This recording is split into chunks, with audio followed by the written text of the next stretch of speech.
മുങ്ങിമരണങ്ങൾ സംഭവിച്ചുകൊണ്ടിരിക്കുന്ന ഈ ഒരു കാലഘട്ടത്തിൽ എനിക്ക് പറയാനുള്ളത്, നിങ്ങളുടെ മക്കളെ ശ്രദ്ധിക്കുക. ഇല്ല വെച്ചാൽ നെഞ്ചത്തടിച്ച് കരയേണ്ടി വരും. അല്ലാ എൻ്റെ അമ്മ എൻ്റെ കുട്ടി പോയിന്ന് അങ്ങനെ നുളോളിച്ചിട്ട് യാതൊരു കാര്യമില്ല. എന്തിന്? ശ്രദ്ധയില്ല. ശ്രദ്ധയില്ല. അത് തന്നെ. അങ്ങോട്ട് വിടാനേ, അങ്ങോട്ട് കയറൊരു വിടാനേ. ഇനിയിപ്പോൾ മുതിർന്നവരവസ്ഥ എന്താ, വലിയ ആൾക്കാരുടെ അവസ്ഥ എന്താ? ആരെങ്കിലും വാക്ക് കേട്ടിട്ട്, പൊട്ടൻ ചങ്ങായിൻ്റെ വാക്ക് കേട്ടിട്ട് പാലത്തിൻ്റെ മേലിൽ നിന്ന് ചാടുക, എന്നിട്ട് അവിടത്തെ നീന്തുക. ആളെ കാണില്ല. നാളതാ ഒരു മരപ്പോത്ത്, പട്ടീന്ന് വരെ ഓനെ വിളിക്കുക.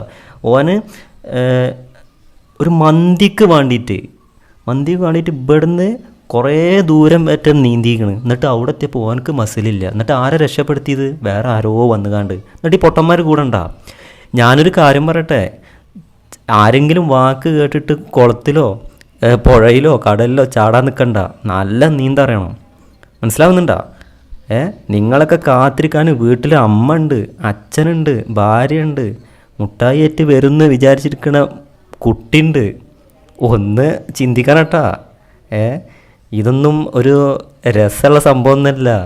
നിങ്ങളൊരു കാര്യം മനസ്സിലാക്കുക. നിങ്ങൾക്ക് നീന്തണം എന്ന് അത്ര തോന്നുകയാണെങ്കിൽ ഉള്ളൊരു പക്വത ഉണ്ടാക്കടോ. ഒരു ഗൗരവം ഉണ്ടാക്ക്. പ്രകൃതിയെ പഠിക്ക്, ഒഴുക്ക് പഠിക്ക്. ഏതൊരു സ്ഥലത്ത് പോകുമ്പോൾ അവിടുത്തെ ഒഴുക്ക്, അവിടെ നല്ലോണം ഒഴുക്കുണ്ടാവും നോക്കുക. ഇതൊന്നും നോക്കുന്നില്ല, അങ്ങോട്ട് ചാടുകയാണേ. അപ്പം മരിക്കും. അതേനെ ഉണ്ടാവല്.